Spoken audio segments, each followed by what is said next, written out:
시청자 여러분 안녕하십니까? 가장 빠른 종합뉴스 뉴스큐 시작합니다. 문재인 대통령이 윤석열 당선인의 용산 집무실 이전 예산을 잘 살펴서 협조하겠다고 하면서 이전에 속도를 낼지 주목되는데요.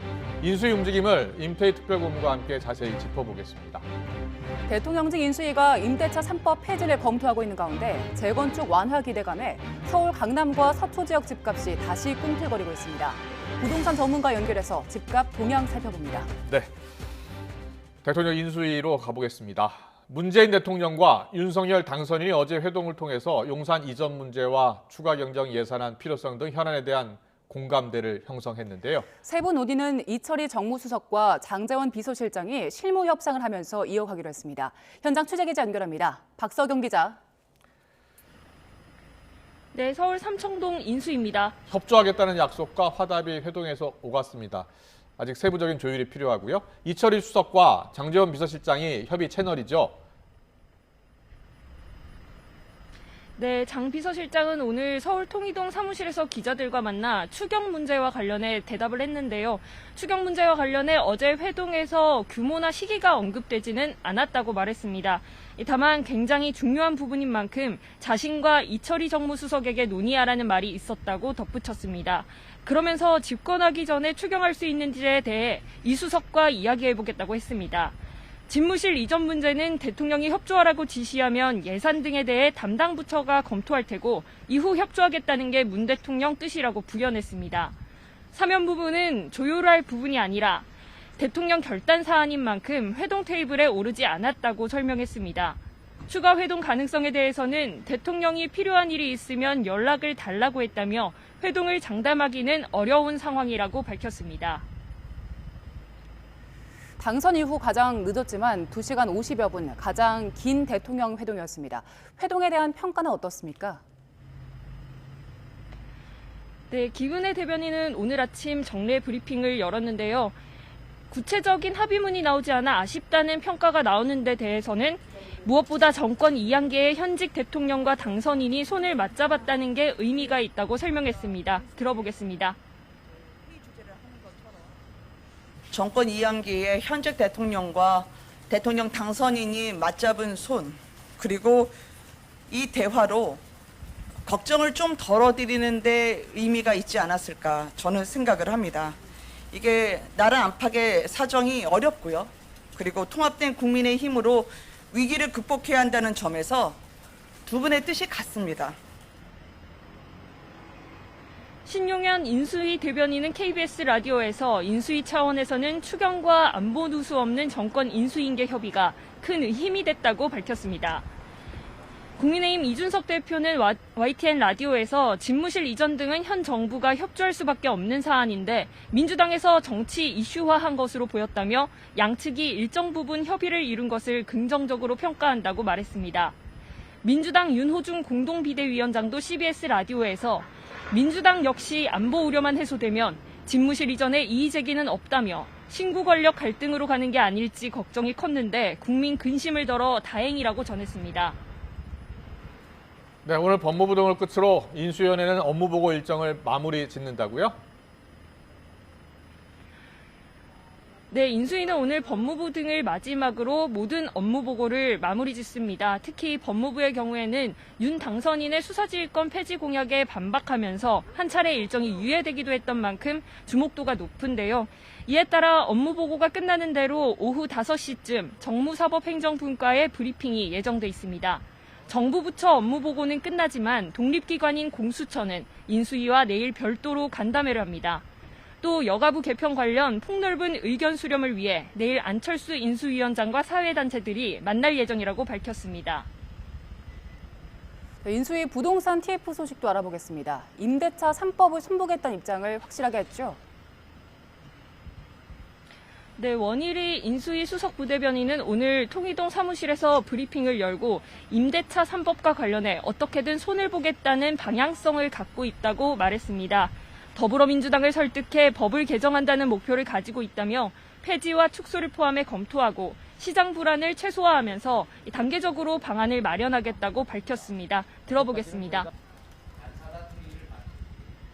폐지, 축소, 이 두 가지를 포함을 한 주택 임대차 제도 개선을 종합적으로 검토한다. 시장의 부작용을 최소화하는 방안을 준비하여 단계적으로 추진 방안을 마련한다. 이 내용입니다. 단계적이라는 말에 좀 방점이 좀 찍혀 있는 겁니다. 심교원 인수위 부동산 TF팀장도 임대차 3법 제도 개선이 장기화할 수 있다면서 부작용을 막기 위해 민간 임대 등록과 민간 임대주택의 활성화를 제시했습니다. 또 기금의 대출융자 확대와 금융세제 지원을 검토하고 있고 공공택지와 리츠 제도 등을 활용한 지원 강화도 동시에 검토하고 있다고 설명했습니다. 부동산 TF는 내일 1차 회의를 여는데 관심도가 높은 만큼 앞으로 회의가 열릴 때마다 브리핑을 할 예정입니다. 지금까지 서울 삼청동 인수위 사무실 앞에서 YTN 박서경입니다. 대통령직 인수위원회의 임대차 3법 폐지와 축소 움직임에 민주당은 폐지할 법이 아니라고 선을 그었습니다. 법 개정을 위해선 국회 동의가 필요한 만큼 앞으로 여소야대 국면에서 신경전이 치열할 전망입니다. 취재기자 연결합니다. 최하영 기자. 네, 정치부입니다. 인수위원회가 임대차 3법 개정 의지를 거듭 밝히고 있는데요. 민주당은 반대 의사를 분명히 하고 있다고요?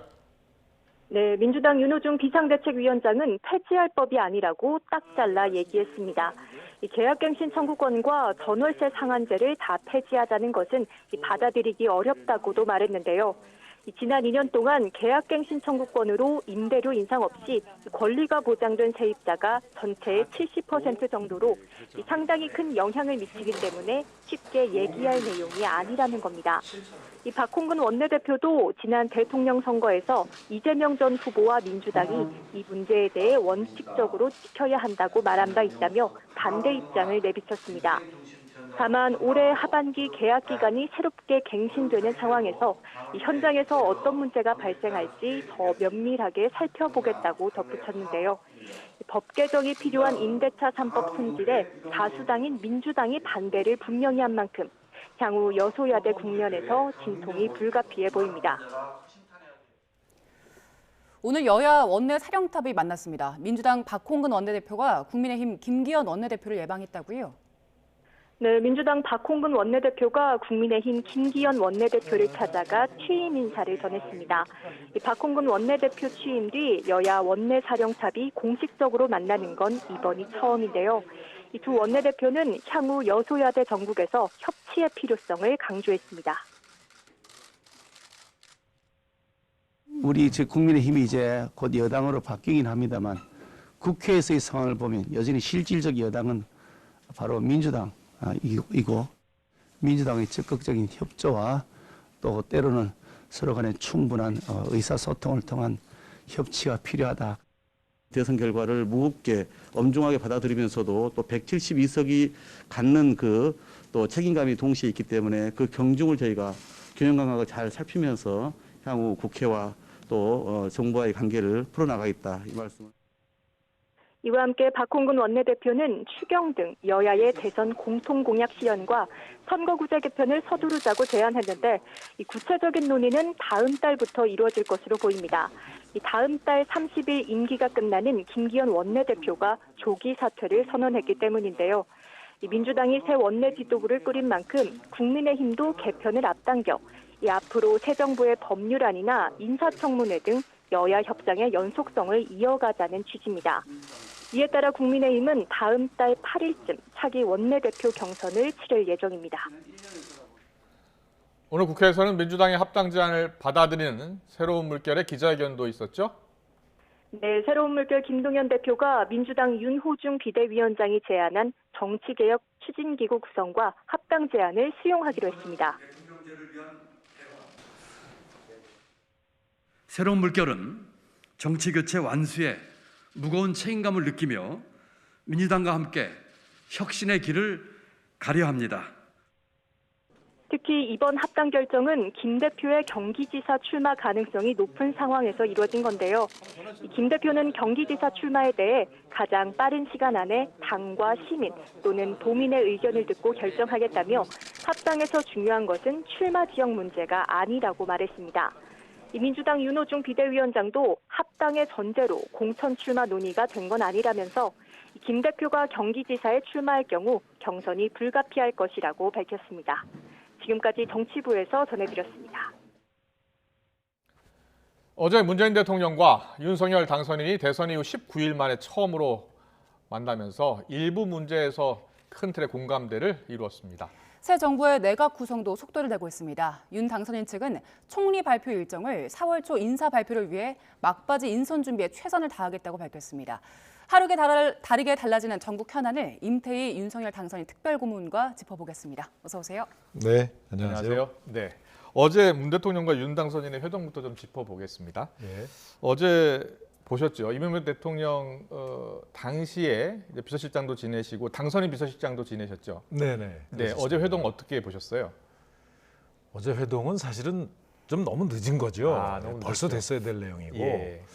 이제 그 전에 보면은 왜 어떤 조건이나 뭐 마치 어떤 이 의제가 있어서 그 의제가 미리 협의돼서 마치 이제 무슨 합의문을 내는 이런 어떤 그 모양을 염두에 두고 준비를 했었던 것 같은데 네. 저는 그건 처음부터 좀 잘못 그랬군요. 나간 거라고 봅니다. 예. 왜냐하면 선거가 끝나고 나면 현 대통령과 다음 정부를 이제 담당할 이 당선인이 만나는 거는 뭐 이렇게 의제를 따로 정하지 않아도 얼마든지 이 두 분 사이에 얘기할 의제가 있는 거거든요. 그거는 기록할 수 있는 것도 있고 기록할 수 없는 것도 있고 이제 그 나머지는 사실은 큰 기조 속에서 제일 중요한 인수인계에 대한 어떤 원활한 협조만 딱 원칙을 정하면 네. 그 나머지는 사실은 그 실무자들이 해야 될 일이죠. 그렇군요. 그런 점에서 어제 저는 좀 늦었지만 그래도 이 분위기 좋게 네. 잘 진행된 어제 회담이다. 이제 모임이다 이렇게 생각합니다. 그렇군요. 예. 예. 그리고 어제 문재인 대통령 그 집무실 이전 예산에 대해서 면밀히 살펴 협조하겠다라고 말했고 여기에 대해서 김은혜 대변인은 협조 의사를 피력한 걸로 파악한다라고 평가를 했거든요. 그런데 두 측에서 방점을 찍은 부분이 좀 다른 것 같아요. 오늘 상황 보면 예비비가 상정이 안 됐더라고요. 중요한 것은 예. 이제 용산으로 이전하느냐 안 하는 문제는 이거는 차기 흔히 당선인의 몫이다. 예. 이렇게 정리한 게 이제 중요한 거고. 네. 그러니까 용산으로 이전하는 거 반대하지 않는다. 뭐 그렇게 결심했다면 동의한다 하는 게 이제 중요한 하나 사실이고. 그렇군요. 두 번째로는 어떻든 거기에 상대 기관이 국방부나 합참이 아니었으면 제가 볼 때는 굉장히 원활했을 거예요. 큰 문제가 없었을 거예요. 예. 근데 국방부나 합참과 관련된 내용은 사실 대외적으로 국민들께 일일이 설명드릴 수 없는 이런 사항들이 거기에 포함됐다고 저는 생각해요. 포함될 수 있다고 생각합니다. 당선 인수위에서는 496억 원 예비비 그렇죠. 상정되기를 좀 바랬었는데 그렇죠. 물론 이제 협상을 해야 되죠. 이철희 수석하고 장재원 실장이 네네. 협의를 하게 될 텐데 예비비 상정이 잘 이루어질 것 같습니까? 어떻게 보세요? 그래서 이제 그 초기에 이 청와대에서 입장이 나왔듯이 이 문제는 안보나 이런 부분에 연속적으로 이게 파급 효과를 미치는 사안이니까 면밀하게 준비를 해야 된다. 그리고 거기에 예를 들면 뭐 경호와 관련된 여러 가지 방호 조치, 경호와 관련된 보안 조치 이런 게 저도 이제 실장을 하면서 경호처에 대한 업무를 받아보면 일반인들은 도저히 알 수 없는 이런 내용들이 많이 있어요. 그거 공개할 수가 없죠. 그렇기 때문에 그런 내용들까지 이렇게 보고를 받은 이 문재인 대통령 그 입장에서는 이런 내용들이 굉장히 꼼꼼히 짚어져야 될 텐데 용산으로 가되 그런 부분들에 대해서 아주 실무 협의를 꼼꼼하게 해서 차질 없도록 하는 게 중요하다. 그렇군요. 그렇게 해서 가령 인수위원회하고 지금 해당되는 부서들하고 섬세한 내용들이 다 면밀하게 조율이 된다면 그건 당연히 지원한다 하는 뜻이죠. 근데 어설프게 이게 만약에 진행이 될 경우에는 그 부담은 두 분이 같이 지게 되거든요. 그래서 그런 점들을 현직 대통령께서는 더 이 사안들에 대해서 많은 그런 내용들을 아실 수 있는 입장이 있기 때문에 저는 그렇게 했다고 이렇게 해석합니다. 네, 그리고 어제 회동에서 이명박 전 대통령 사면에 대해서는 거론이 되지 않았다고 하는데 거기에 대한 아쉬움 같은 건 없으셨습니까? 누구? 제 입장에서요? 예. 저는 제가 이명박 대통령을 모셨던 입장에서 작년 12월부터 사실은 계속 아쉬웠습니다. 이거는 벌써 좀 했었어야 될 문제인데, 근데 어제 제가 볼 때 이 문제는 조금 사실은 이 논의해서 이건 풀 문제는 아닙니다. 만약에 이 그동안에 그 공개적으로 이 공방이 없었다면 아니 어제 같은 분위기에서 이 문제가 사실 좀 한번 정리가 돼야 될 문제로 생각하는데 좀 한번 염두에 두시고 네. 한번 결심해 주시죠. 뭐 이렇게 사실은 당선인이 만약에 할 수도 있는 분위기인데 지금은 이게 잘못해가지고 공개가 돼버리고 뭐 마치 이게 또 무슨 다른 분의 사면복권하고 예. 얽혀 있는 이게 의제처럼 되니까 저는 어제 이 문제를 가지고 토의하기에는 아마 좀 적절치 않은 어제 그 상황이지 않았나 이렇게 봅니다. 그러나 예, 이 문제만은 사실은 그 현 문재인 대통령님의 정치적 결단으로만 해결할 수 있는 거기 때문에 예, 그런 이 입장을 감안해서 이 문제는 실무적으로 건의드릴 만큼 건의드렸기 때문에 저는 좀 기다려보는 게 맞다 이렇게 생각합니다. 문 대통령 임기가 이제 2달도 남지 않아서 결국 대통령의 몫이다라고 이야기해 주셨는데 대통령이 결단하지 않는다면 윤석열 당선인의 몫이 되는 거 아니겠습니까? 당연히 그런 거죠. 예. 이거는 어떻든 이 전직 대통령에 대한 특별 사면은 이거는 그 대통령의 아주 고도의 정치 행위로 봐야 됩니다. 그렇기 때문에 이 문제에 대해서는 저는 이제 이 작년에 박근혜 대통령에 대한 이 사면이 국민 통합 차원에서 있었기 때문에 국민 통합 차원이라면 이거를 구분하지 말고 한 번에 이건 해도 뭐 조금 그 문재인 대통령께 큰 어떤 이 비난 여론은 없지 않을까 하는 사실은 저는 추측을 했습니다. 예, 그래서 참 아쉽게 생각을 했었죠. 자, 이제 전국 현안에 대해서 좀 짚어보겠습니다. 지금 국무총리 인선에 대해서 다음 달 초쯤에는 마무리가 될 것이다라는 보도들 나오고 있는데 많은 분들이 하마평에 오르내리고 있더라고요. 어떻게 보고 계십니까, 이 상황? 이번 국무총리는 굉장히 중요하죠. 왜 그러냐 하면 우선 국회의 인준을 거쳐야 되기 때문에 이제 민주당과의 인준 가능성이 제가 볼 때는 적지 않은 고려 요소가 될 것이다. 그래서 아주 정치적으로나 아니면은 민주당에서 내놓고 반대하는 인물을 세우는 것은 이건 정치적으로 정말 처음 임기를 시작하는 이 당선인께 큰 부담이 아닐 수 없죠. 그런 점. 두 번째로는 지금 사실은 여러 가지 민생 문제가 좀 많습니다. 예를 들면 뭐 경제 문제뿐만이 아니고 대외적인 문제 또 이 경제 문제가 이제 너무 장기화되다 보니까 이 여러 가지 그 복지적인 어떤 차원에서도 해결해야 될, 이 사회정책 차원에서 해결해야 될 이런 과제들도 있고 그렇기 때문에 그 부분에 대해서 방향을 정하는 게 중요한데 어떤 부분에서 어떤 리더십을 가질 수 있는 인물이냐에 따라서 저는 굉장히 달라질 수 있다고 봅니다. 그래서 첫 번째 이제 민주당과의 관계, 두 번째는 어느 분야를 최우선적으로 생각할 건지, 그리고 이제 그 분야에 대한 리더십을 지금 방향은 정해진 것 같아요. 코로나로 워낙 경제가 어려워졌고 전 세계적으로도 지금 위기를 맞고 있기 때문에 경제 대통령, 경제 총리 이걸 강조하고 있지 않습니까? 그래서 경제 총리가 하마평에 많이 올라서 한덕수, 진대재, 박용만 전 회장 등이 거론되고 있는데 다시 또 이제 민주당 인준 통과를 위해서는 또 통합형 총리가 하마평에 많이 올라서 김한길, 박주선 이렇게 얘기가 되고 있거든요. 우선 이제 정치적으로 어떻게 보면 더불어민주당에 지금 진영에 계시다가 이제 이쪽으로 합류한 게 있으니까 이게 그 정말 민주당의 협조를 원활하게 받을 수 있는 건지는 저는 그거는 정말 정무를 담당하는 분이 면밀히 이건 검토가 필요하다고 봅니다. 그리고 이제 경제 문제에 대해서는 지금 이제 여러 가지 문제는 사실 취약계층에 대한 문제고 전반적인 경제는 이제 우리 행정부가 우리 기업들을 정말 이렇게 이 발목 잡지 않는다면 저는 우리나라의 경제 문제를 정부가 이끌고 무슨 이 세계 시장에서 이 회복하고 하는 문제를 이 정부가 무슨 리더십을 행사한다는 거는 저는 맞지 않는 얘기로 시대가 봅니다. 많이 변했다. 그렇게 보면 여러 가지 이제 코로나 문제로 인해서 생긴 경제 문제지만 소상공인 자영업자들의 이 문제는 굉장히 사회정책적인 전 측면이 강하다고 봐요. 이제 그런 측면에서의 이 리더십을 발휘할 수 있고 그거에 대해서 뭔가 좀 어떤 그 정책 방향을 철학으로서 가지고 계신 분이 저는 결국 선택되지 않을까. 물론 그래서 경제와 어떤 통합의 이미지를 동시에 가진 분이 이번에는 선택될 수밖에 없다. 그런 전 평가를 하고 있습니다. 다음 주쯤에 발표가 되려면 지금쯤이면 이제 막바지 작업 중이시겠네요.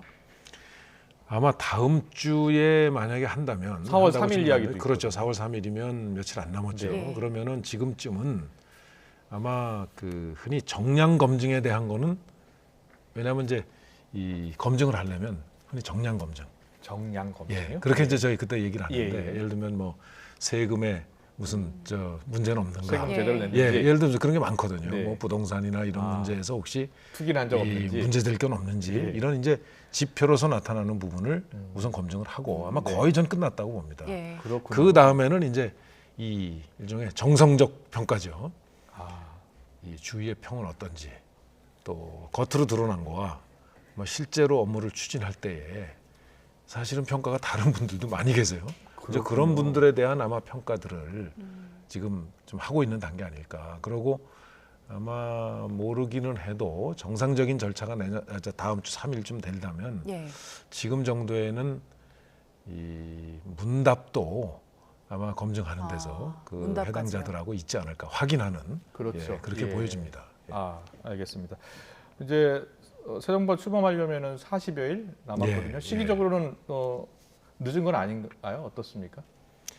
뭐 지금 총리 후보 이렇게 정해지는 거는 전 뭐 그렇게 늦은 절차는 아니라고 봅니다. 예, 그렇게 해서 이제 어느 정도 정해지면 그분이 이제 아마 이제 청문회 준비를 할 테고 그렇죠. 그러면서 동시에 이제 다음 내각을 구성할 이제 팀들을 아마 인선하고 추천하는 그렇군요. 이런 과정일 겁니다. 예. 그래서 저는 이 지금 이제 장제원 실장 주도하에 하고 있는데 차기 총리는 불가피하게 차기 대통령 비서실장과 이건 정말 아주 긴밀한 협조가 필수입니다. 예. 그렇게 협조가 안 되면 네. 제가 볼 때는 국정을 망가뜨릴 수가 있어요. 그렇습니까? 그렇기 때문에 저는 저희 제 기억을 좀 되살려 보면 당선인 비서실장 그렇죠. 시절 그때 기억을, 기억을 좀 되돌려 보면은 이 청와대 비서실장, 청와대 그 당시에 대통령 실장의 인선이 먼저 이루어졌습니다. 먼저 이루어졌군요. 그렇습니다. 예. 그래서 지금 이번에도 이제 장제원 지금 비서실장이 청와대로 간다는 전제하에 한다면 저게 정상적인 절차인데 그렇지 않은 경우에는 다음 비서실장과 이제 총리로 가령 이제 인선되는 분이 사실은 굉장히 유기적 협조가 정권 초기에는 필수적이거든요. 그렇군요. 예, 예. 예.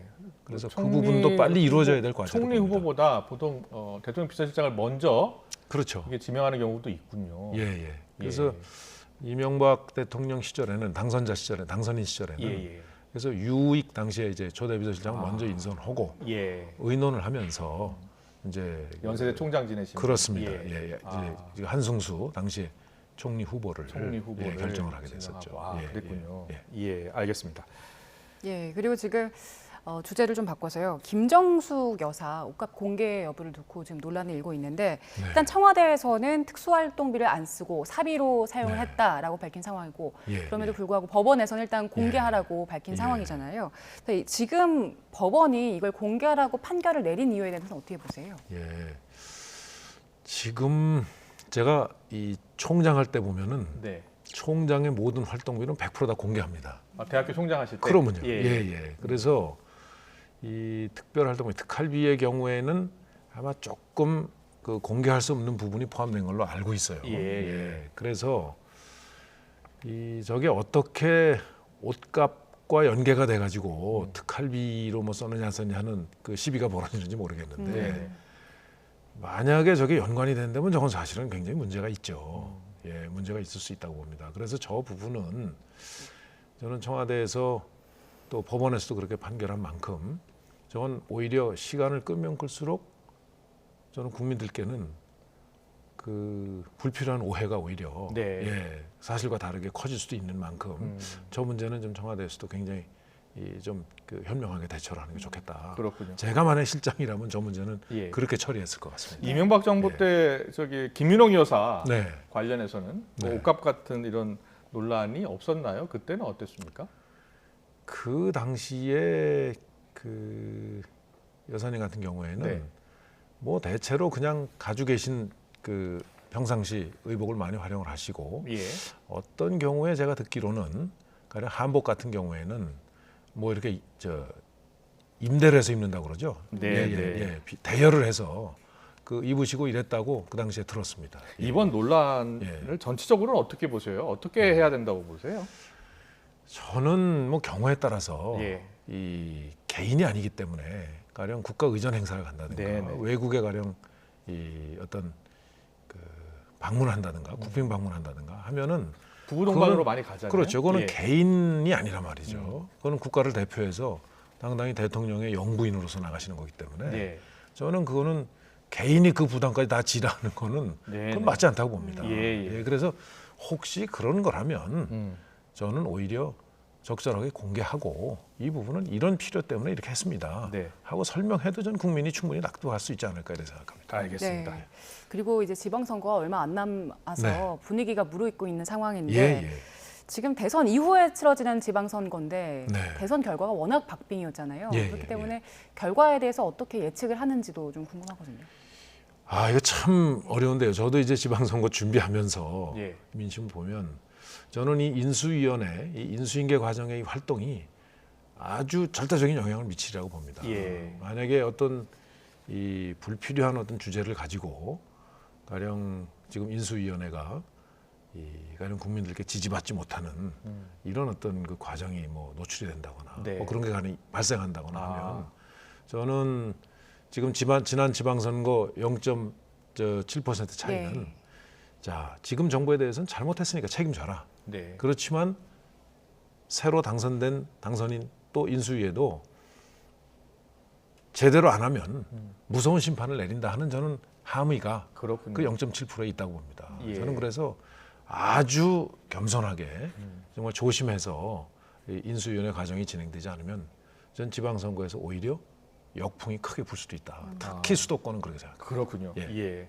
알겠습니다. 마지막으로 임태희 고문께서 교육감 선거에 나설 예정이라고 들었습니다. 예, 제가 예. 그 대학 총장을 하면서 보니까 역시 나라의 미래는 교육이 결정적인 영향을 미친다 생각합니다. 그 대학에 가서 보니까 대학생들의 그 교육은 초중고등학교에서 기초가 마련되지 않으면 흔히 자기주도적 어떤 이 진로 개발, 자기주도적 학습 능력이 예. 초중고등학교에서 형성돼야 된다는 믿음 때문에 아 이거는 이 교육이 나라의 미래를 좌우한다는 신념을 가지고 네. 그런 결정을 저 나름대로 고민 끝에 하게 되었습니다. 알겠습니다. 오늘 말씀은 여기까지 듣겠습니다. 지금까지 임태희 특별고문과 함께했습니다. 잘 들었습니다. 네, 감사합니다.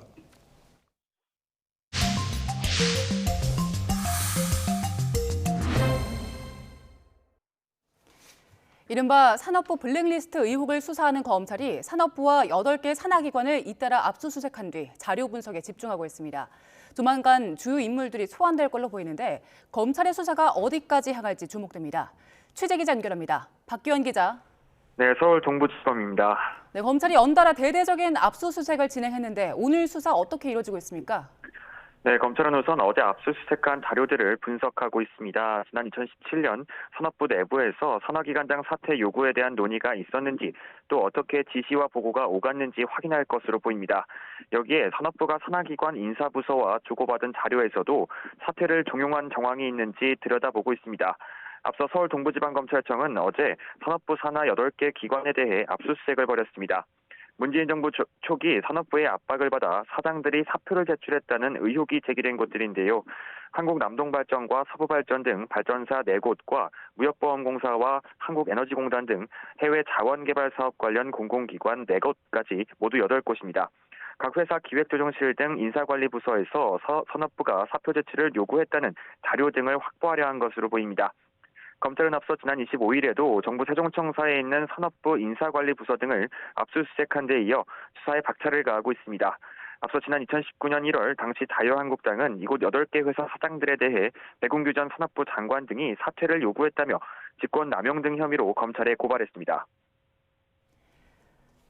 네, 이렇게 의혹이 다시 커지고 있는데 저희 YTN 취재진이 당시 사표를 냈던 사장들과 통화가 됐다고요? 네, 그렇습니다. 먼저 지난 2017년 9월 일괄 사표 처리가 된 발전사 4곳 사장들은 대부분 관련 의혹이 사실이라고 털어놨습니다. 당시 산업부 박모 국장이 자신들을 차례로 서울 모 호텔로 불러냈고 이유도 밝히지 않은 채 사표 제출을 요구했다고 설명했습니다. 또 보름 뒤에는 산업부에서 각 기관 인사부서로 사장 사표 제출을 요구했고 1신상의 이유로 적으라는 구체적인 지시까지 내려왔다고 말했습니다. 또 사표를 내고 싶어서 내는 사람이 어디 있겠느냐며 당시 장차관 모두 엮여 있을 것이라고 토로하기도 했습니다. 그리고 지난 2019년 검찰 참고인 조사 당시 4개사 사장 모두 검찰에 출석해 같은 내용으로 진술했다고 덧붙였습니다. 지난 2018년 5월쯤 잇따라 사표를 낸 해외 자원개발 사업 관련 공공기관 4곳 사장 가운데 일부도 저희 YTN 취재진과 연락이 닿았는데요. 자신은 사퇴를 종용받은 적이 없다고 선을 그었습니다. 다만 당시 이명박 정부에서 자원외교에 대한 정부 차원의 조사가 이루어졌다며 검찰 수사에 감사까지 임박해 부담을 느껴서 스스로 사의를 표한 것이라고 해명했습니다. 일부 의혹에 대해서는 당사자가 인정을 한 셈인데 앞으로 수사는 어떻게 진행될 걸로 보입니까? 네, 검찰은 압수물을 분석해 각 자료가 어떤 목적으로 작성된 것인지, 누구의 지시가 있었는지 등을 확인하고 있는데요. 자료 분석이 마무리되면 당시 산업부와 8개 산하기관 인사 담당자들도 잇따라 불러 조사할 것으로 보입니다. 무엇보다 4개 발전사 사장들에게 사퇴를 종용했다고 지목된 산업부 박 전 국장의 소환 여부도 관심입니다. 박 전 국장은 현재도 산업부에서 일하며 대통령 인수위원회 업무를 지원하는 것으로 알려졌습니다. 이와 함께 백운규 전 장관과 이인호 전 차관 등 주요 피고발인들의 소환 시기도 조만간 윤곽이 잡힐 것으로 보입니다. 환경부 블랙리스트 사건과 비교했을 때 산업부도 당시 청와대 인사 관련 담당자들과 소통했을 가능성도 제기되고 있는데요. 다만 아직은 뚜렷하게 확인되는 바가 없는 데다 사건 발생 기준일로 따지면 5년 가까이 지난 만큼 의혹이 실제로 규명될지는 더 지켜봐야 할 것으로 보입니다. 지금까지 서울 동부지검에서 전해드렸습니다. 삼성 웰스토리 부당 지원 의혹을 수사하는 검찰이 웰스토리와 삼성전자 본사에 대해 이틀째 압수수색을 진행하고 있습니다. 어제에 이어 오늘도 삼성 계열사 사내급식 관련 자료를 확보하고 있는 걸로 파악됐습니다. 취재기자 연결합니다. 손효정 기자. 네, 서울중앙지방검찰청입니다. 검찰이 오늘도 압수수색을 이어가고 있다고요? 네, 서울중앙지검 공정거래조사부는 어제에 이어 오늘도 경기도 수원시 삼성전자 본사와 성남시 분당구 삼성 웰스토리 본사에 수사팀을 보내 자료를 확보하고 있습니다. 검찰은 어제도 두 회사를 상대로 각각 10시간 남짓 압수수색을 벌였지만 디지털 증거를 확보하는 데 시간이 오래 걸려 추가 집행에 나선 것으로 파악됐습니다. 검찰이 확보하려는 증거는 삼성전자 등 계열사와 급식업체 웰스토리 사이 내부거래 관련 자료 등입니다. 검찰은 앞서 삼성그룹 계열사 4곳이 웰스토리에 사내급식 물량을 부당하게 몰아줬다는 의혹으로 공정거래위원회와 시민단체에서 고발장을 접수해 수사에 착수했습니다. 고발된 인물은 최지성 전 삼성그룹 미래전략실장과 정현우 삼성전자 부회장, 삼성전자 법인 등이고 혐의는 공정거래법 위반과 업무상 배임입니다. 이번 검찰 압수수색 영장에도 공정거래법 위반뿐 아니라 업무상 배임 혐의도 포함된 것으로 전해졌는데요. 현재 검찰 수사는 일단 고발장에 적시된 대로 삼성 계열사 사내급식 수의 계약의 부당성에 초점이 맞춰져 있습니다. 앞서 공정위는 삼성 계열사들이 웰스토리의 이윤을 보장하고자 수수료 명목으로 인건비를 추가 지급하는 등 부당 계약을 맺었다고 판단했습니다. 다만 웰스토리 지분 100%를 삼성물산이 가지고 있는 만큼 검찰의 칼끝이 최대 주주인 이재용 삼성전자 부회장으로 향할 수 있다는 관측도 조심스럽게 나오고 있습니다. 공정위는 앞서 2013년부터 8년 동안 이뤄진 웰스토리 부당 지원의 배경으로 옛 삼성 미래전략실을 지목했습니다. 미전실 주도 아래 웰스토리가 총수 일가의 자금 조달 창구 역할을 했다거나 과거 삼성물산과 제일모직 합병 과정에서 이 부회장 지배권 강화에 도움을 줬을 가능성이 제기되고 있습니다. 검찰 안팎에선 공정위 고발이 접수된 지 9달이 지나서야 강제 수사가 시작됐고 최근 수사팀이 확대 개편됐다는 점에서 검찰이 새 정부 출범에 맞춰 기업 사정 신호탄을 쐈다는 해석도 나옵니다. 검찰은 이번 수사를 우려하는 목소리가 있지만 통상 절차에 따라 엄정하고 치우침 없이 진행하고 있다고 확대 해석을 경계했습니다. 삼성 측은 검찰 수사에 별도 입장을 내지 않고 당시 웰스토리의 사내급식 계약은 정상적인 거래였다는 주장을 유지하고 있습니다. 지금까지 서울중앙지검에서 전해드렸습니다. 정부가 전기요금 인상의 핵심 요소인 연료비 조정 단가를 2분기에 올리지 않기로 했습니다. 전기 생산에 필요한 석탄과 석유, LNG 값은 천정부지로 오르는데 이 비용이 전기요금에 반영되지 않으면서 한전의 적자는 눈덩이처럼 커지기도 했습니다. 보도에 박홍구 기자입니다. 전기요금 산정의 가장 중요한 요소인 연료비 조정 단가가 지난 1분기에 이어 2분기에도 동결됐습니다. 한전은 분기별 연료비 조정 상한액 3원 인상안을 제출했으나 정부가 이를 유보한 것입니다. 한전은 전기 생산에 필요한 석탄과 LNG, 벙커 시위의 가격 상승을 고려할 때 33.8원을 인상해야 하는 상황이라고 설명했습니다. 하지만 상한액 규정 때문에 10분의 1에도 못 미치는 3원 인상을 요청한 건데 이마저도 반영되지 않았습니다. 한국전력에서는 우리가 33.8원 올려야 되지만 3원만 인상하겠다고 한 것이고, 정부는 규정상 이런 변동분에 대해서는 꼭 올려야 될 필요가 없기 때문에 올리지 않는 방안으로 유도를 한 이런 상황이라고. 한전의 경영 부담은 더욱 커지게 됐습니다. 지난해 사상 최대 규모인 5조 8천억 원 적자에 이어 올해는 적자 폭이 훨씬 더 커질 것이란 전망이 나오고 있습니다. 올해는 연료비 조정단가 인상은 가능성은 없다라고 가정을 하고 추정을 하고 있고요. 그 기반으로 영업실적을 연간 10조 원 중후반 정도, 이 정도 레인지로 예상을 하고 있고, 정부는 코로나19 장기화와 고물가로 국민 생활이 어려움을 겪고 있어서 연료비 조정 단가를 올리지 않았다고 밝혔습니다. 또 4월부터 기준 연료비와 기후 환경 요금 인상이 예정된 점도 고려했습니다. 기준 연료비는 4.9원, 기후 환경 요금은 2원이 올라 소비자 전기 요금은 다음 달부터 킬로와트 시당 6.9원 인상됩니다. 이에 따라 4인 가구 한 달 평균 전기 요금은 2,120원가량 늘어날 전망입니다. YTN 박홍구입니다.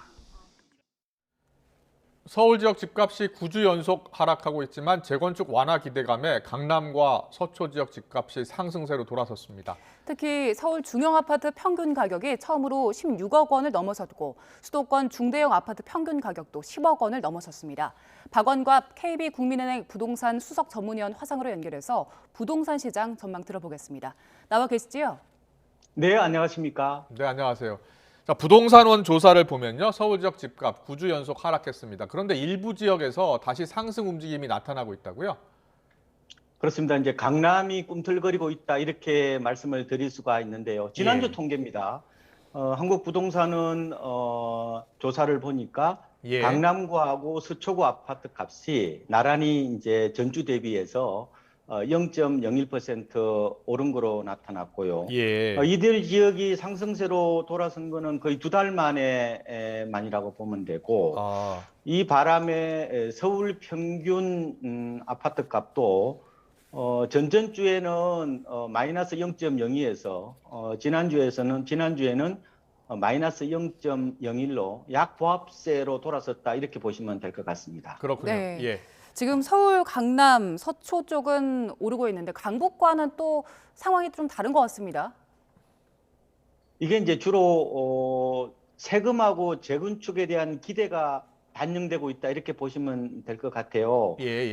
특히 재건축은 정부 정책에 민감하게 움직이는 상품이지 않습니까? 이번에 이제 윤석열 당선인 그 대선 공약 중에서 뭐 재건축에 대한 안전진단 기준을 완화한다든지 아니면은 뭐 지은 지 30년이 넘으면은 정밀 안전진단을 면제한다든지 아니면 또 재건축 부담금을 완화한다든지 이런 재건축 공약이 많거든요. 이러다 보니까 이제 집주인들이 기대감에서 호가를 올리거나 매물을 회수하고 있고 일부 단지에서는 뭐 신고가도 나오고 있는 것 같아요. 다만 거래는 그렇게 활발하지는 않는 것 같습니다. 예. 이번엔 KB 자료를 좀 보겠습니다. 서울 중형 아파트 가격 같은 경우에는요. 처음으로 16억 원, 그리고 수도권 중형 아파트 평균 가격도 처음으로 10억 원을 돌파했다고 하는데 이번엔 처음이죠. 얼마나 오른 겁니까? 요 사이는 이제 뭐 중형 그러면 보통 30평형대 아파트일 텐데요. 뭐 10억은 기본이라고 이제 보시면 될 것 같고 서울이 이제 작년 3월 대비해서 보니까 약 한 3억 8천만 원 정도 올랐더라고요. 그때 한 12억 3천만 원 했는데 수도권은 이제 서울, 경기, 이렇게 인천을 다 합친 거거든요. 작년 8월만 하더라도 8억 원 정도였습니다. 이번에 10억을 넘었었으니까 뭐 2억 이상 올랐다 이렇게 보시면 될 것 같고 전반적으로 지금 집값이 여전히 많이 올랐다, 고공비행을 했다 이렇게도 볼 수 있을 것 같습니다. 그렇군요. 네, 지금 저희가 KB 자료로 이야기를 하고 있는데 매매 가격은 계속해서 오르고 있지만 전세 가격은 하락세로 돌아섰다고요? 이거는 이제 그 한국은행 그 지역경제 보고서 얘기예요. 약간 시차가 있는 것 같습니다. 그러니까 이게 1월 조사를 한 거거든요. 그래서 뭐 일부 전세 가격이 작년 12월에 비해서 뭐 0.03% 하락을 했다는 거예요. 네. 그런데 저희 KB 시세도 지난 2월에는요. 예. 서울 아파트 전세가 0.02% 하락했어요. 예. 근데 뭐 지금은 뭐 플러스를 유지하고 있지만, 그래서 지난 1월, 2월에 그 겨울 방학이 실종됐다고 해도 과언이 아니거든요. 그러니까 이사가 없다 보니까 예. 그리고 매매 시장도 약간 약세를 보였잖아요. 근데 예. 그게 그대로 반영되고 있다. 그러니까 지금은 매매하고 전세하고 거의 동조화 현상이 그렇군요. 나타나고 있는데 예. 한국은행 그 자료는 약간 좀 한 달 전 조사 자료다 이렇게 보시면 될 것 같습니다. 그렇군요. 앞으로의 전망이 가장 궁금한데요. 대선 이후에 집값이 더 오를 것이다라는 예상이 지금 많아지고 있습니다. 소비자 심리도 그렇게 나타나고 있다고요? 그렇죠. 소비자 심리가 이제 가장 정확한 거잖아요. 예. 이 한국은행이 지난 23일 날 조사한 건데요. 이 소비자 심리 지수라는 게 있는데, 네. 이게 104를 기록했거든요. 이제 100이 넘으면은 주택 가격이 오를 것으로 보는 응답자가 더 많다는 것을 의미하는 거니까. 네. 아무래도 전반적으로 규제 완화에 대한 기대감, 그리고 정책의 불확실성 해소, 이런 것들이 일부 반영된 게 아니냐 이렇게 분석을 해보고 있습니다. 예. 그리고 지금 시중 은행들 전세 대출 한도를 올리는 식으로 뭐 여러 가지 대출 빗장을 풀고 있는 상황인데 시장에는 어떤 영향을 주겠습니까? 뭐 전세 대출이 늘어난다고 해서 이게 매매 시장으로 연결되기에는 좀 여러 단계를 거쳐야 되잖아요. 그러니까 이제 당장 영향을 미치기는 어렵다고 보고요. 근데 다만 이제 윤 당선인이 이번에 이제 그 LTV 주택담보 인정 비율을 올리겠다고 공약을 했지 않습니까? 예. 이 생애 최초로 집을 사는 경우는 80%, 그리고 생애 최초가 아닌 경우에는 지역과 관계없이 70%로 단일화한다는 공약을 했거든요. 예. 이 공약이 시행되면은 아무래도 대출이 문턱이 낮아지는 거니까 내 집 마련하는 사람이 좀 더 늘어날 수 있겠죠. 그러면은 주택 시장에 좀 영향을 주지 않을까 이렇게 보고 있고, 현 단계에서는 뭐 DSR도 있고 여러 가지 규제가 있기 때문에 그렇게 집 살려고 움직이는 사람은 저는 많지 않을 거로 예상을 해보고 있습니다. 네. 집값은 이제 부동산 정부의 정책에 큰 영향을 받을 수밖에 없는데요. 지금 인수위에서는 임대차 3법 폐지 축소하는 방안을 검토하고 있습니다. 향후 집값에 얼마나 큰 영향을 미칠까요? 이 자체는 영향은 저는 크지는 않을 것 같아요. 예. 왜냐하면은 지금 임대차 3법의 핵심은 임대차 기간을 종전에 2년에서 4년으로 늘어나는 거잖아요. 그죠? 네네. 뭐 집주인이 들어오지 않는 한 4년. 2년 살다가 5% 올려주고 2년을 더 사는 구조인데, 예. 만약에 이 구조로 간다면은 제 생각에는 세입자의 주거 권리가 훨씬 더 강화되겠죠. 그죠? 예. 그래서 이게 임대차 3법의 문제는 제가 봤을 때 재계약이 워낙 많다 보니까요. 예. 전세 유통 매물이 줄고 결국 전세값이 이제 급등하는 이 문제거든요. 그래서 임대차 3법 시행이 2020년 7월 말이지 않습니까? 네. 그때에 비해서 지금 전세값이 2배 이상 오른 데도 많아요. 그래서 지금 여러 가지 연착륙 방안을 지금 논의하고 있는데 그 일환으로서 결국은 임대차 3법 폐지 얘기를 하고 있는데 어느 정도까지 될지, 뭐 아까 뉴스를 보니까 완전 당장 폐지는 뭐 민주당에서도 반대하는 것도 있고 또 여의치가 않으니까 뭐 단계적으로 뭐 조정하겠다 이런 얘기가 나오는데, 어쨌든 좀 제 생각에는 후속 대책을 좀 지켜봐야 되지 않을까 생각을 하고 있습니다. 네, 위원님 지금 말씀하신 그 단계적인 방안으로 장기 계약을 하는 분들 아니면 임대료를 낮춘 임대인들, 착한 임대인들에게 혜택을 주는 방안도 검토가 되고 있는데 이게 적용이 되면 실효성이 좀 있겠습니까?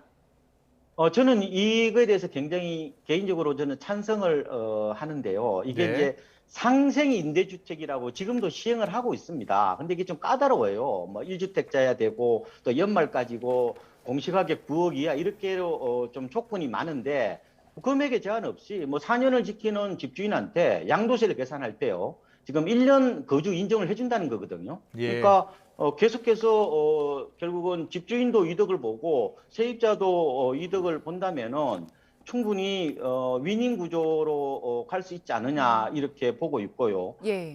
지금 서울 같은 지역이 조정 대상 지역이라고 하잖아요. 이런 데서는 양도세 비과세를 받으려면 2년 이상 살아야 돼요. 그래서 아무래도 이게 집주인들이 이런 혜택을 준다면은 장기간 임대하려고 그럴 가능성이 있거든요. 그러면은 뭐 세입자도 좋고 집주인도 뭐 좋은 이런 관계가 되지 않을까 이렇게 보고 있습니다. 네. 새 정부는 공급을 늘려서 집값을 안정시키겠다고 하고 있습니다. 그래서 실소유주들이 수요자들이 집을 지금 사야 되는지 아니면 좀 더 기다렸다 사야 되는지 고민이 많거든요. 어떻게 하는 게 좋겠습니까? 일단 분양 쪽에 초점을 먼저 맞춰 보시는 게 좋을 것 같아요. 올해 사전 분양도 많고요. 또 민간 분양도 많습니다. 그래서 최대한 분양에 초점을 맞춰서 내 집 마련을 해보시는 것도 좋을 것 같고요. 특히나 이번에 이제 서울 같은 조정 대상 지역에서 중소형도요. 추첨제 물량이 일부 도입이 됩니다. 그동안은 거의 100% 가점제였는데 이제는 가점이 낮은 무주택자라든지 1주택자들도 분양을 통해서 내 집을 마련하거나 넓힐 수 있게 되었고요. 만약에 분양이 좀 안 된다면은 지금 양도세 한시적 감면을 저는 개인적으로 연내에 할 수 있을 것 같거든요.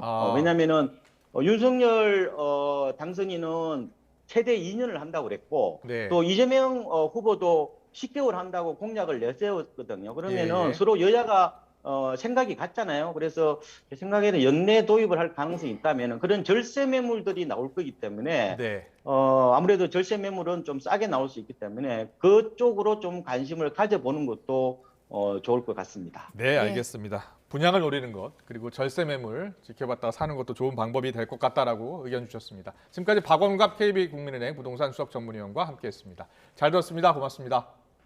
네, 고맙습니다.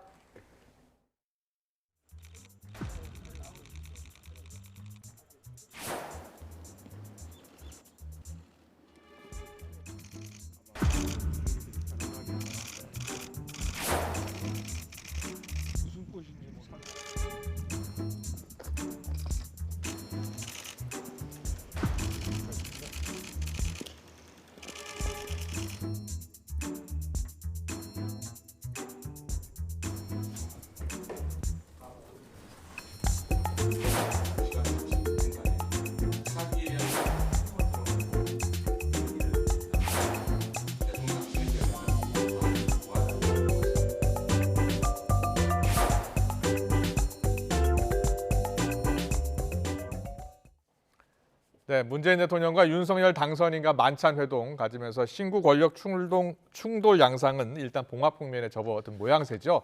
특히 집무실 용산 이전과 관련해서는 인수위는 현 정부의 협조를 기대하고 있는데요.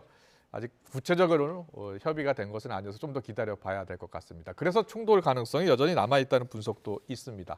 정치권은 지금 6월 지방선거에 대비한 몸풀기 본격화하고 있습니다.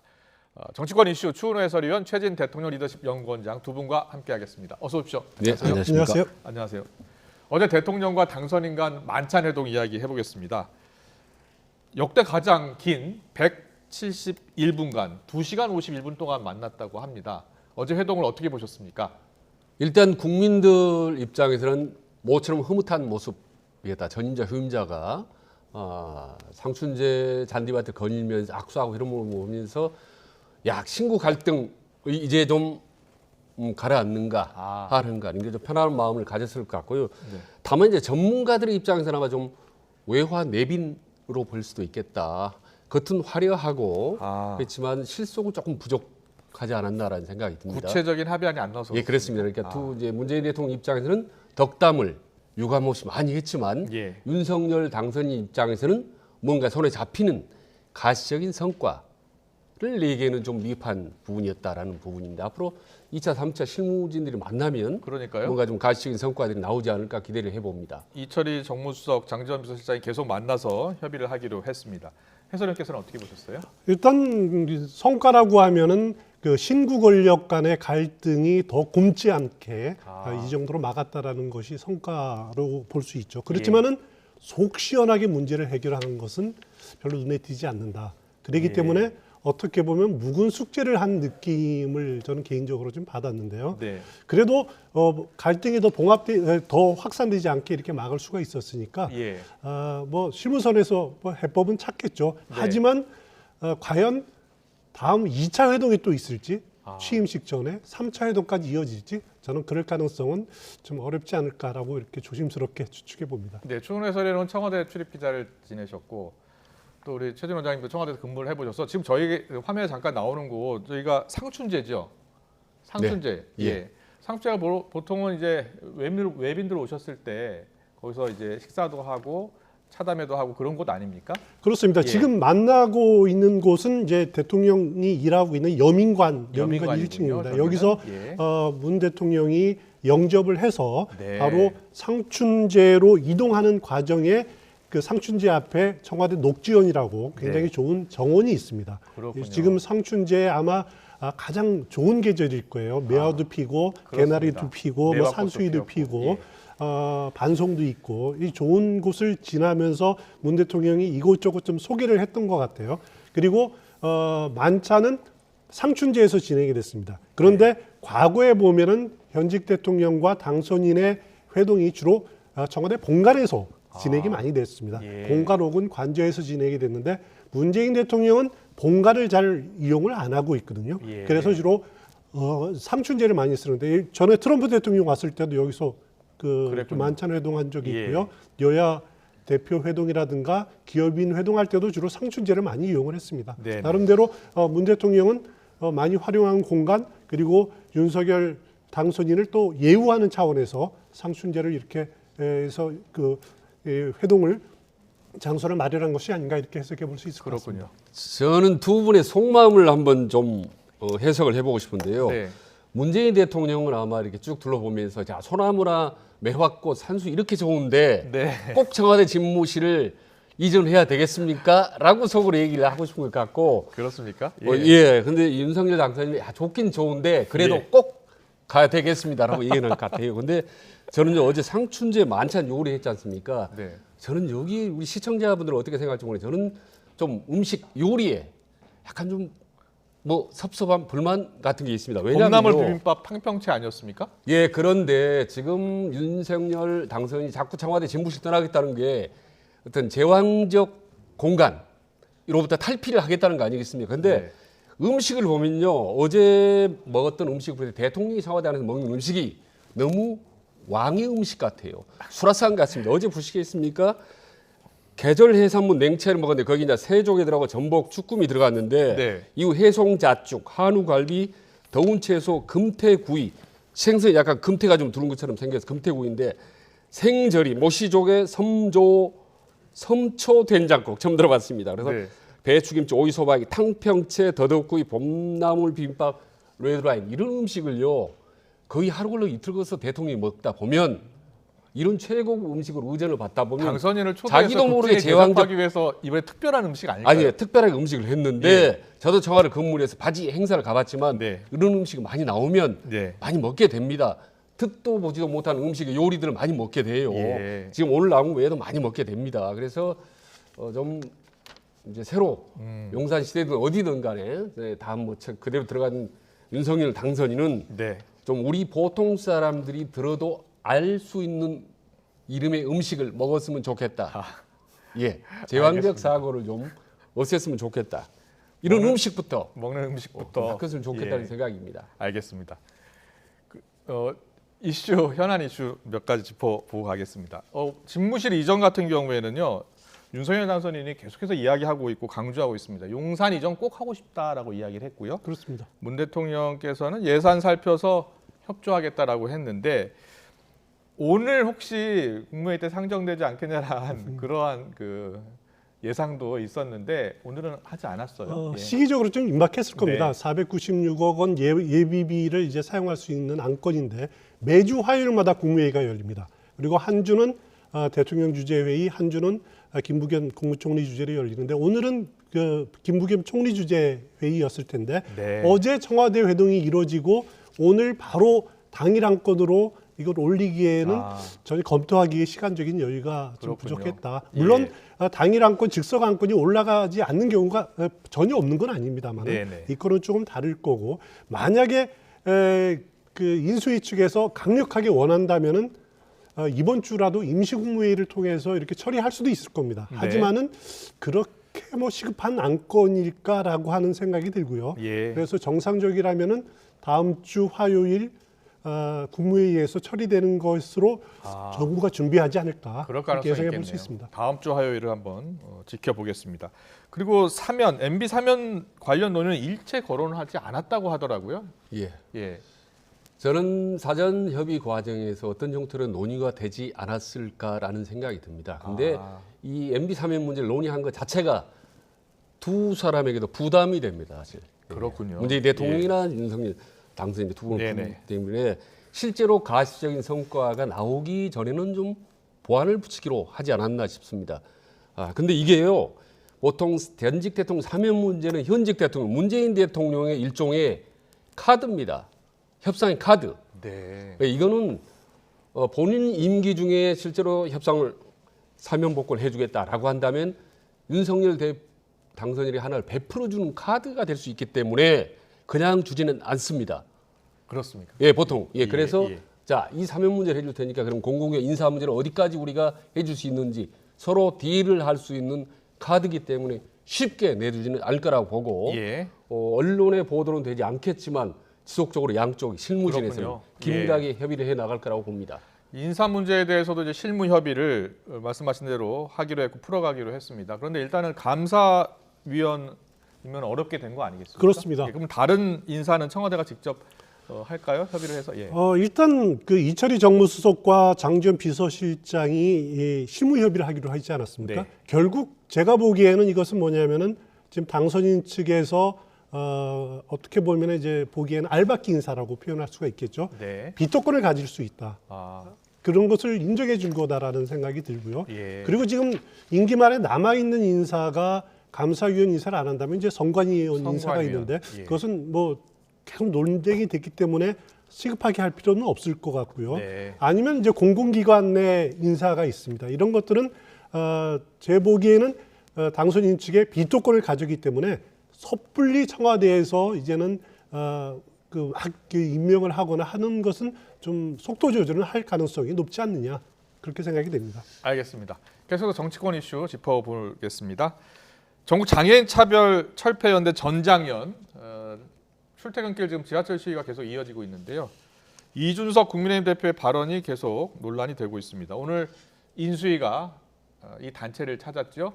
이준석 대표의 오늘 라디오 인터뷰 그리고 인수위와 전장연 면담 모습 계속해서 보고 오겠습니다.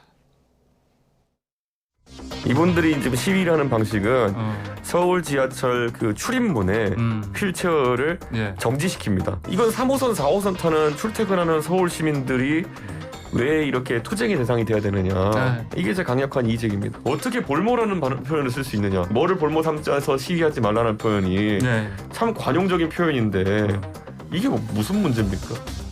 또 여러분들의 절박하고 여러분들의 어떤 그런 권리를 쟁취하기 위한 그런 부분도 이해합니다만은 다른 타인의 시민들의 어떤 그런 그 출근에 지장을 주거나 이런 부분에 대해서는 좀 지양하시고 오늘 중으로라도 이런 부분들을 좀 세세히 조정을 합니다. 오늘 또 말씀 잘 들었으니까 여기에 대해서 심도 있게 고민을 하겠습니다. 네, 이준석 대표는 시위가 아닌 시위 방식을 지금 문제 삼는 것이다라고 이야기하고 있고 볼모라는 표현도 관용 표현이다라는 입장입니다.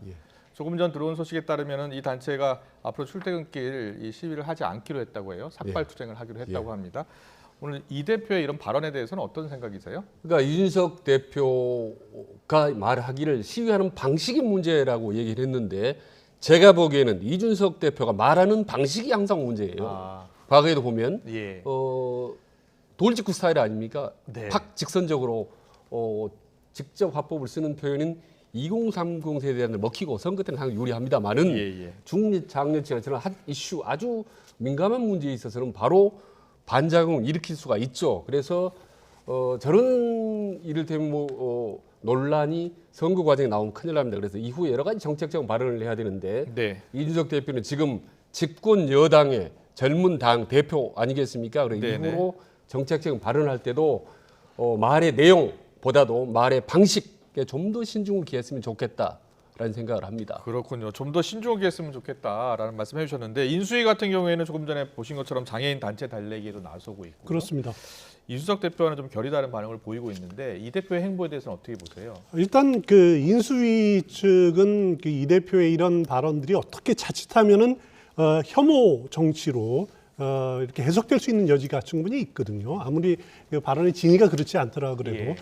근데 인수위 측에서는 자칫하다가는 이것이 국민통합의 기저를 해친다라고 하는 그런 우려를 가질 수밖에 없는 거죠. 그리고 약자를 보호해야 되는데 약자 혐오로 자칫 우리 사회가 이렇게 일부라도 치달으면은 그것은 윤석열 당선인의 철학과도 맞지 않고 또 국민통합을 바라는 국민들의 마음의 염원에도 맞지 않는다. 그래서 나름대로 차별화하는 그런 기저를 취할 수밖에 없을 겁니다. 그래서 오늘 조금 전에 보니까 이미자 의원의 접근이라든가 이런 방법을 보니까 요구 사항을 검토하겠다. 단기, 중기, 장기로 그렇습니다. 그런 것들이 어떻게 보면 이제 좀 설득력을 호소력이 있는 것 같아요. 그래서 투쟁 방식도 바꾸겠다라고 하는 대답을 이끌어낸 것 같은데 이 정도의 성과를 거둔 것도 다행이라는 생각이 듭니다. 그렇군요. 인수위가 오늘 또 브리핑이 있었는데요. 임대차 3법 개정과 관련해서 민주당을 설득해서 추진하겠다라고 했는데 민주당은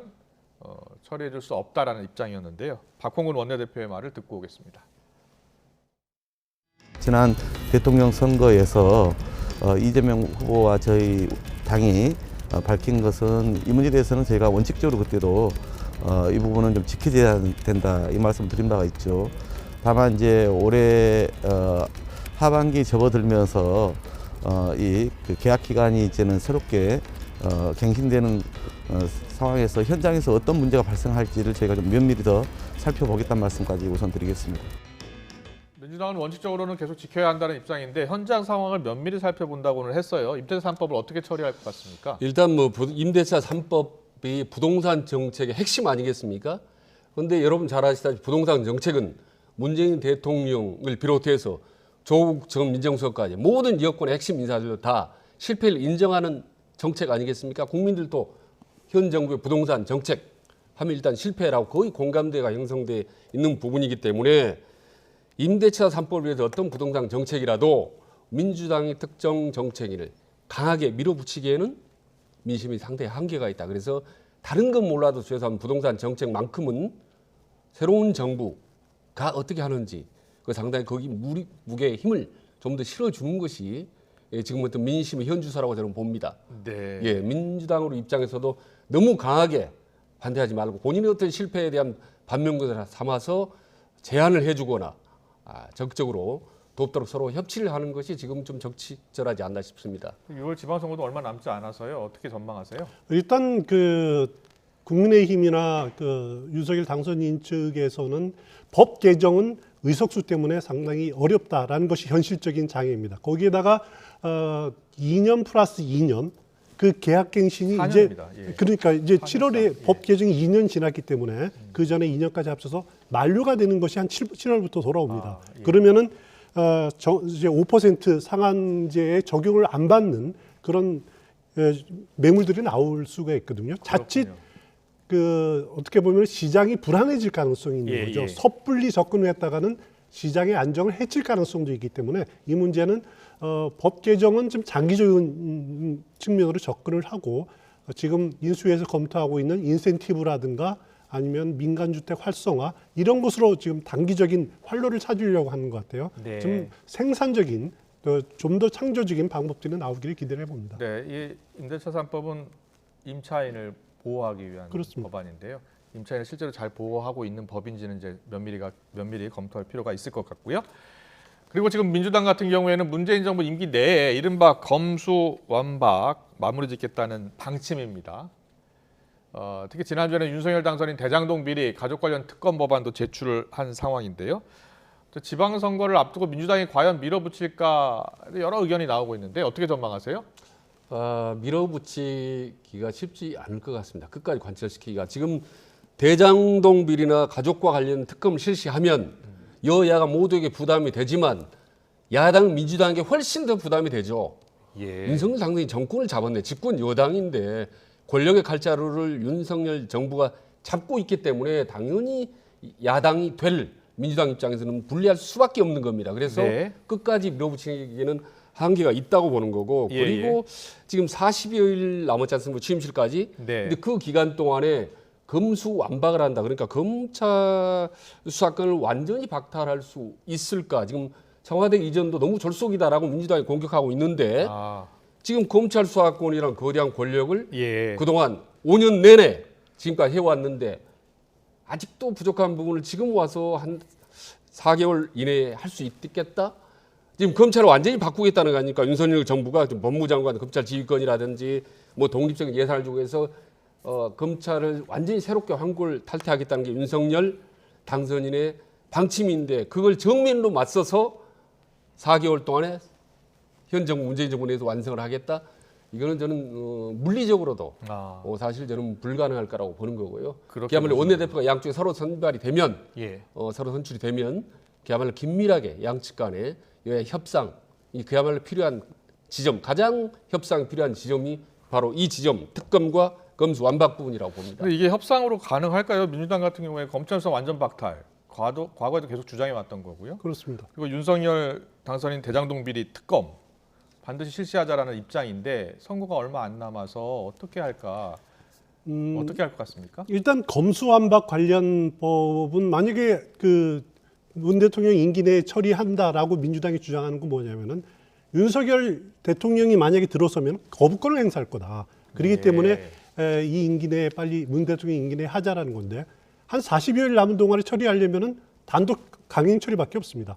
법사위 강행 처리해야죠. 본회의 강행 처리해야 되는데 그럴 경우 전국 경색 그리고 새 정부 발목 잡기 이런 부정적인 여파 때문에 지방선거에 굉장한 악영향을 미칠 가능성이 높다. 그래서 민주당이 그렇게 무리한 단독 강행 처리는 하기는 어려운 것이 현실이다라는 점이 있고요. 또 하나는 새롭게 민주당 일부 의원들이 제출한 이른바 그 대장동 비리와 가족 비리 특검 11명 의원이 발의를 했습니다. 기존에 민주당이 내놓은 대장동 특검법은 172명이 했는데 11명이 했기 때문에 그 상징성 외에는 이걸 강력하게 추진할 동력도 없을 거다. 저는 개인적으로 생각합니다. 알겠습니다. 지방선거 이야기했으니까 좀 더 해보겠습니다. 민주당에서요 서울시장 후보군을 가뭄을 지금 겪고 있는데 송영길 전 대표 등판론 이야기가 나오고 있습니다. 가능성 있다고 보세요? 저는 결론부터 말씀드리면 가능성이 비교적 낮다고 보는 건데요. 지금 송영길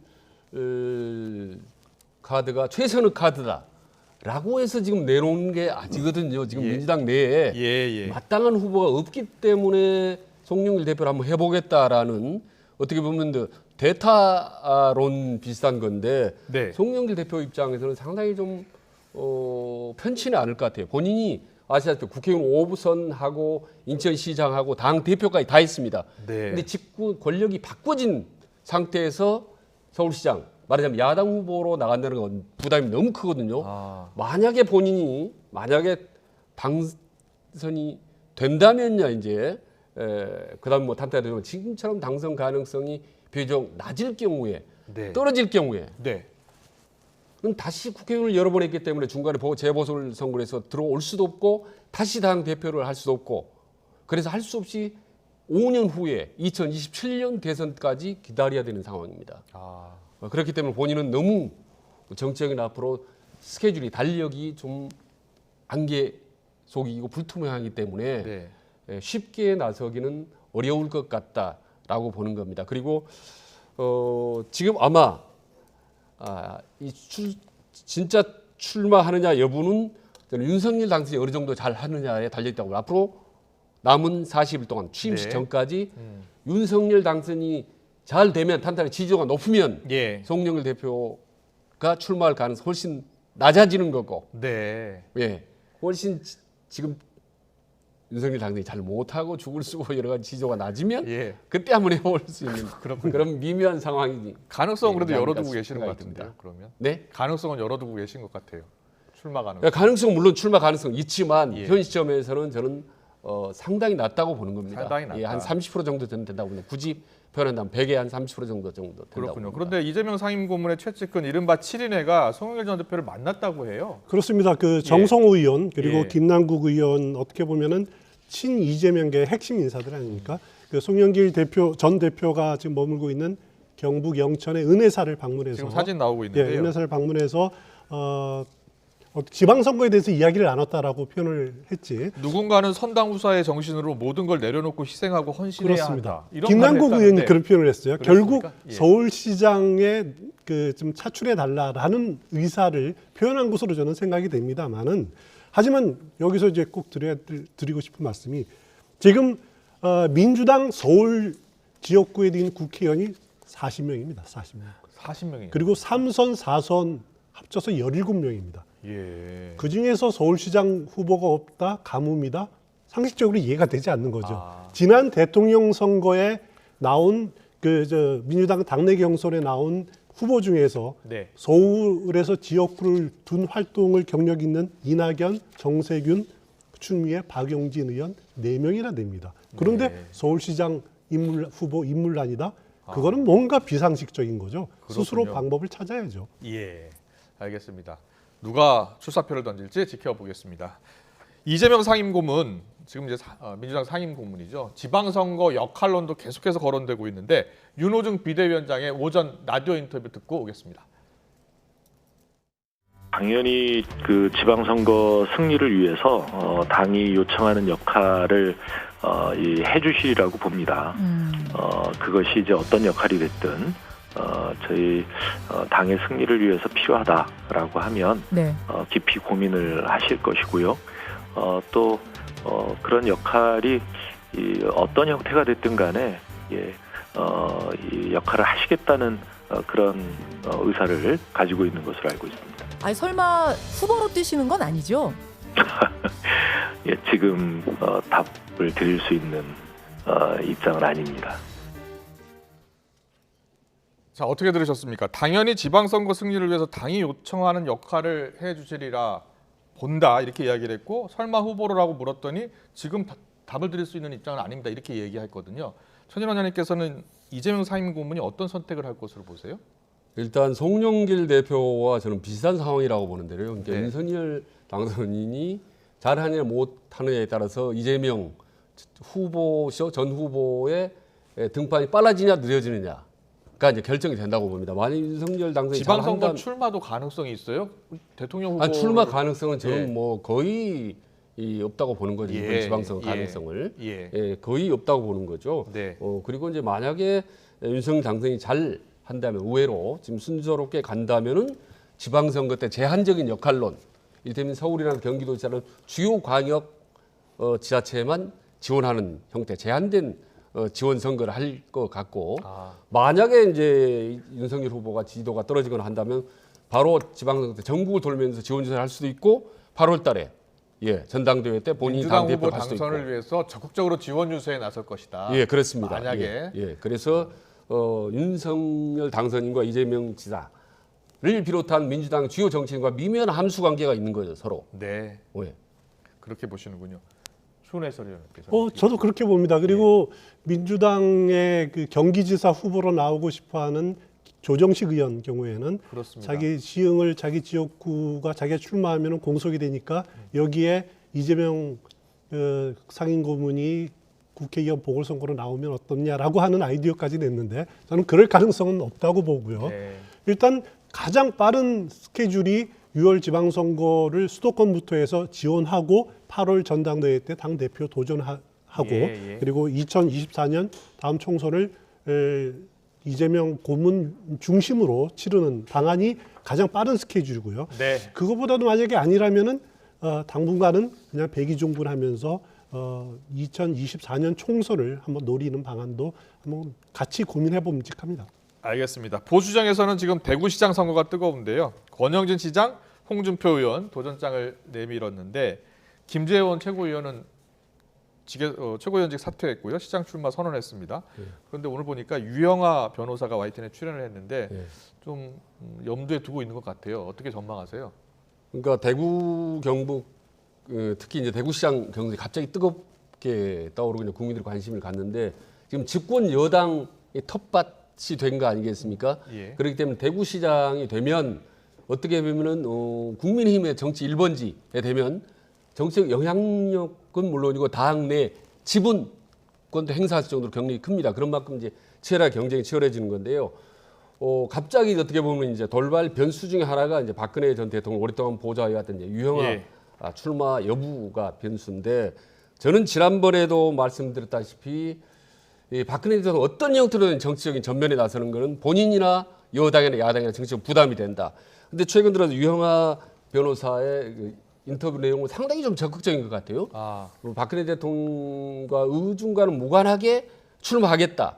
그러나 굳이 박근혜 전 대통령이 말린다면 출마를 안 할 수도 있다라고 얘기했는데 전반적으로는 출마 의지가 강한데 그렇게 되면은 나머지 또 다른 경선 과정 홍준표라는 김재원 전 의원이 어떻게 돼야 됩니까? 박근혜 대통령을 지지해야 됩니까? 공격해야 됩니까? 아주 미미한 상황이 됩니다. 전반적으로. 그래서 지난번에 말씀드렸듯이 유형아 대변인이 변호사죠. 변호사가 출마를 하거나 박근혜 대통령 어떤 형태로든지 대구 선거에 지방선거에 개입을 하는 순간 상당히 전체적인 여야 구도는 복잡해지고 국민의힘은 상당히 어려운 위치에 입장에 처할 수가 있다라고 저는 보는 겁니다. 그래서 지난번에 말씀드린 박근혜 대통령이 정치적인 행보를 하지 않는 것이 결국은 현 정부를 도와주는 거고 결국 야당을 도와주는 거고 본인도 이후의 모든 과정이 저는 순탄할 것이라고 보는 겁니다. 네, 추훈 해설위원님, 이 대구시장 선거가 왜 이렇게 뜨거워지고 있는 겁니까? 특히 홍준표 의원이 대구시장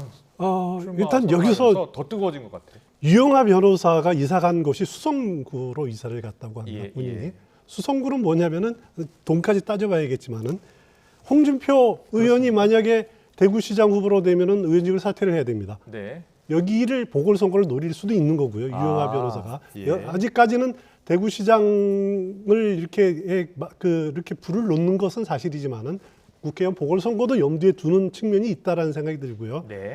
현실적으로 국민의힘 당원 당규를 보면은 그 광역단체장 공천되려면은 선거인당 당원 선거인당 50%, 일반 여론조사 50%입니다.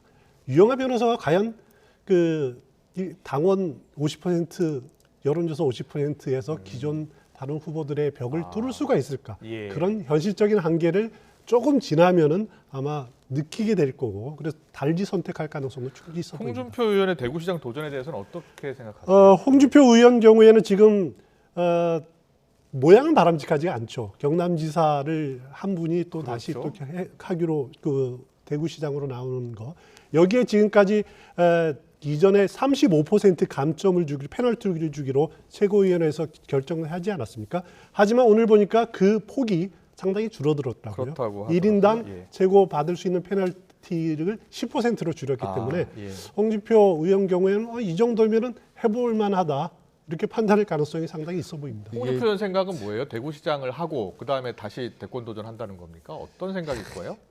일단 윤석열 당선인은 관계가 좀 매끄럽지 못한 상태에서 끝이 났기 때문에 중앙에 있으면 자꾸 영향을 가장 강하게 세게 받을 수밖에 없거든요. 그래서 지방에 나가 충분히 이제 기반을 구축한 다음에 추후를 도모하겠다는 건데 저는 자칫 잘못하면 대구시장 국민의힘 경선이 뜨거운 감자가 돼서 국민의힘 전체 지방선거에 악영향을 끼칠 수 있다라고 본 거기 때문에 상당히 내부 조율이 필요하지 않고 지금 이대로 방치하면 상당히 어려운 상황이 복잡한 상황이 올라올 수도 있지 않을까. 특히 박근혜 대통령이 뭔가 밖으로 메시지를 내는 순간 그건 상당히 우회의 회오리바람을 일으킬 수 있다라고 보는 거고 저는 박근혜 대통령이 현명한 처신을 하지 않을까. 계속 감옥에 있는 수감기간 5년 동안에 거의 정책 발언을 하지 않았습니다. 저는 그런 점을 상당히 높이 평가하는 건데 지금까지 그래서 저는 박근혜 대통령 상당히 힘든 고통스러운 과정에서는 정치적 행보 처신을 잘해왔다고 보는 겁니다. 마지막 순간에 과연 그런 실책을 할까? 그러지 않으리라고 기대는 합니다. 알겠습니다. 오늘 정치권 이슈는 여기까지 듣겠습니다. 추훈호 해설위원, 최진 대통령 리더십 연구원장과 함께했습니다. 잘 들었습니다. 감사합니다. 고맙습니다.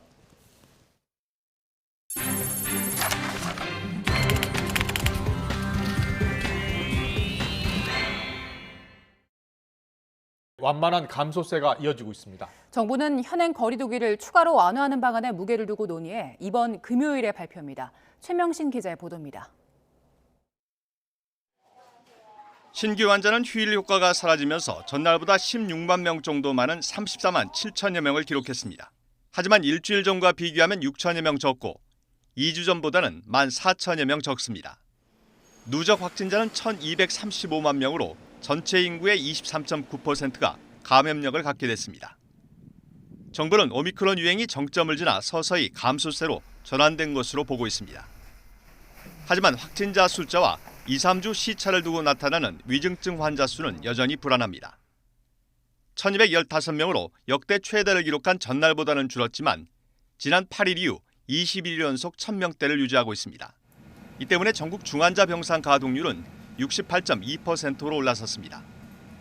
특히 강원 지역은 97%를 기록하는 등 비수도권 일부 지역은 턱 밑까지 찬 상황입니다. 위중증 환자는 당초 예측했던 것보다는 낮은 수준으로 증가하긴 하지만 이후에 당분간 증가할 것으로 예상하고 있습니다. 2, 3주 후에는 최대 1,680명까지 발생한다고 가정하고 의료체계도 준비하고 있습니다. 정부는 델타 변이보다 두세 배 빠른 오미크론의 전파력을 고려할 때 거리두기 등 방역 조치의 유행 억제 효과가 상당히 약화한 것으로 분석했습니다. 이에 따라 사적 모임 8명, 영업시간 11시까지인 현행 거리두기를 추가로 완화하는 방안을 이번 주 금요일 내놓기로 했습니다. 일시에 모든 거리두기 조치 등을 해제하는 경우는 유행이 증폭될 가능성도 적지 않기 때문에 단계적으로 점진적으로 지금 완화를 시키고 있는 중입니다. 정부는 사적 모임 10명, 영업시간 자정 연장 등 여러 가지 방안을 놓고 고심하고 있는 것으로 알려졌습니다. YTN 최명신입니다. 우크라이나와 러시아가 터키에서 5차 평화협상에 돌입했습니다. 양측의 출구 전략 가능성이 나오는 가운데 어떤 협의가 이뤄질지 주목됩니다. 김선희 기자의 보도입니다. 우크라이나 협상단을 태운 전세기가 터키 이스탄불에 도착합니다. 볼로드미르 젤렌스키 대통령은 일단 영토 문제에 한 발 물러서 돈바스 지역과 관련해 타협을 원한다고 밝힌 상태입니다. 젤렌스키 대통령은 지도자들끼리 빨리 만나서談판을 짓자는 입장이고 러시아는 회담부터 잘 성사시킨 뒤 만나자고 말했습니다. Он сказал, что он никогда не отказывался от встречи с президентом Зеленским. Единственное, что он считает принципиально важным, чтобы эти встречи были хорошо подготовлены. 러시아가 돈바스 지역 장악에 집중하고 우크라이나도 타협 여지를 남기면서 이번 협상에 대한 기대감이 높아지고 있습니다. 하지만 우크라이나가 한국처럼 분단 국가로 쪼개질 수 있다는 우려도 나오고 있습니다. 러시아가 돈바스 지역 장악으로 목표를 축소한 데 이어 루안스크 인민공화국이 곧 러시아 연방 가입을 위한 주민투표에 들어갈 것으로 알려지며 현실 가능성이 높아지고 있습니다. 러시아가 남부 항구 도시 마리우폴을 장악해 크림반도와 동부 돈바스 지역을 연결짓고 그곳에 칠러 정권을 세울 수 있다는 겁니다. 우크라이나 정보 당국도 반발하고 있습니다. 키릴로 부다노프 우크라이나 국방정보국장은 성명을 내고 러시아가 우크라이나 전체를 장악하지 못하자 둘로 쪼개려 한다고 맹비난했습니다. 러시아 뜻대로 되면 국제사회가 무력에 의한 영토 침탈을 인정해 준 것으로 간주돼 잘못된 선례를 남길 수 있다는 우려도 나옵니다. We remember the uneasy settlement of 2014, which failed to give Ukraine lasting security. Putin just came back for more. That is why we cannot allow him to win from this appalling aggression. 양측이 현실적인 출구 전략을 세워도 예민한 영토 문제 등으로 이견이 계속되면 협상이 쉽지 않을 것이란 전망도 나오고 있습니다. YTN 김선입니다. 야구인 출신 최초로 한국야구위원회 수장에 오른 허구현 KBO 신임 총재가 1,000만 관중 시대를 열겠다고 밝혔습니다. 허 총재는 야구회관에서 열린 취임 기자회견에서 자신은 9회 말 1-4만루에 등판한 구원투수라며 팬 우선주의와 규제 완화, 국제 경쟁력 제고 등 3가지 핵심 과제를 추진하겠다고 밝혔습니다. 세 차례 음주운전 전과에도 최근 복귀를 추진하고 있는 강정호에 대해선 부정적인 뜻을 내비쳤습니다.